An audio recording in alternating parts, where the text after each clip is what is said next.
Hi there, quick video today to show you just how easy it is to replace a tumble dryer drive belt.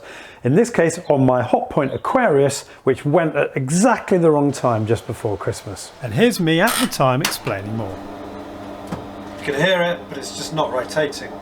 I suspect the drive belt's gone. I've not fixed one of these before, but anyway, I've ordered a new one from eSpares and we'll see how we get on today trying to fix it.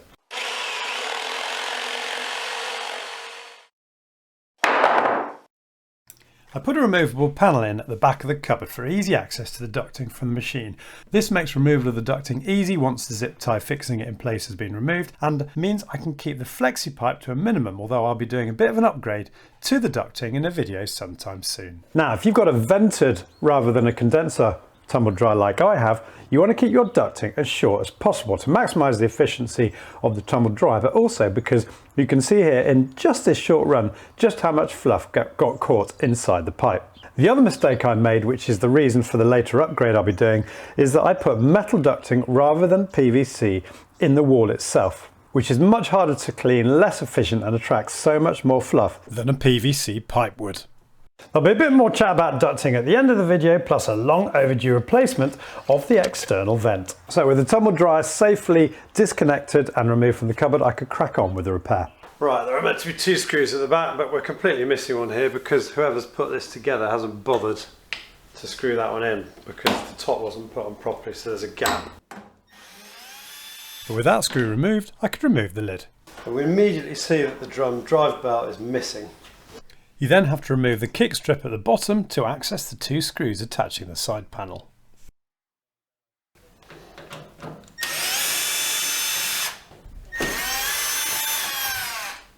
You then got 4 screws to remove at the back that hold the rest of the side panel in position. There are just these 2 screws at the front to finally remove, enabling me to remove that side panel, revealing the broken belt and a ridiculous amount of fluff. I don't know how this has escaped the vent system, but it seems very wrong that it has. To get the new belt on, I had to create a gap at the front of the drum, and I did this by removing the screws from the other side of the machine at the back. Putting the new belt onto the drum was pretty straightforward. However, relocating the drum in its original position was trickier, as the vent pipe can fall out of position and a bit of fiddling is required to relocate it before you can push the back panel of the dryer into place.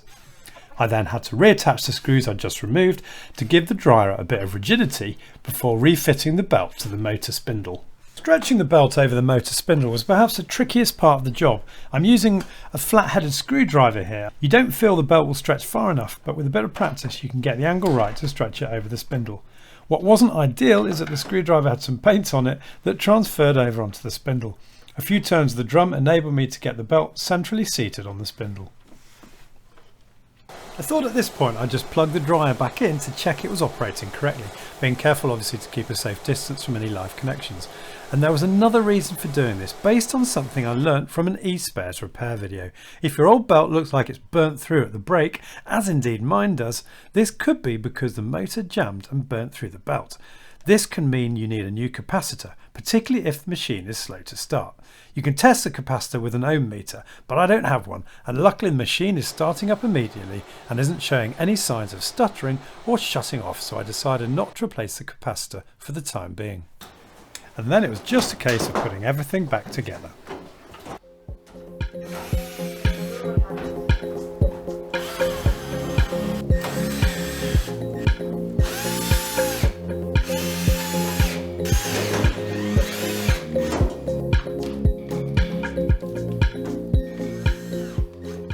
So a quick chat about ducting before we close. I mentioned I'll be replacing that metal ducting with a much more efficient and easier to clean PVC. As usual, when you decide your venting options, there are lots of options available out there, from fully made kits, or if the kit, as is often the case, doesn't supply what you need, individual components that you can buy separately. There are, for example, these half-brick venting kits, which are much easier to channel through the wall than, say, a 100mm circular duct. Do these impact on the efficiency of the venting of the tumble dryer? Are they as easy to clean? I don't know. I haven't got any experience because I haven't fitted one of these, so if you've got one, do please let us know in the comments section below. What I have done though is finally got around to replacing my external vent. I've never liked these plastic ones as they get a lot of fluff caught in them, tend to break as you saw just now from mine, and are quite heavy for the expelled air to force its way through. So I bought this one on Amazon back in August. I had to modify it by removing the wire mesh, which would have quite quickly got clogged with fluff and certainly wouldn't be rodent proof. And after rubbing it down with 240 grit sandpaper to provide a key, I improvised a spray booth out of an old cardboard box and Henry vacuum and sprayed it and the screws that come in the kit with 3 coats of hammerite metal paint, and then drilled new holes in the wall, 6mm diameter with red plugs, and fixed it to the wall.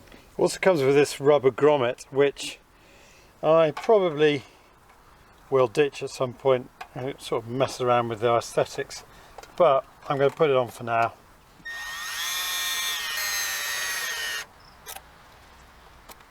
I'm really pleased with the result, and it vents beautifully when the tumble dryer is on.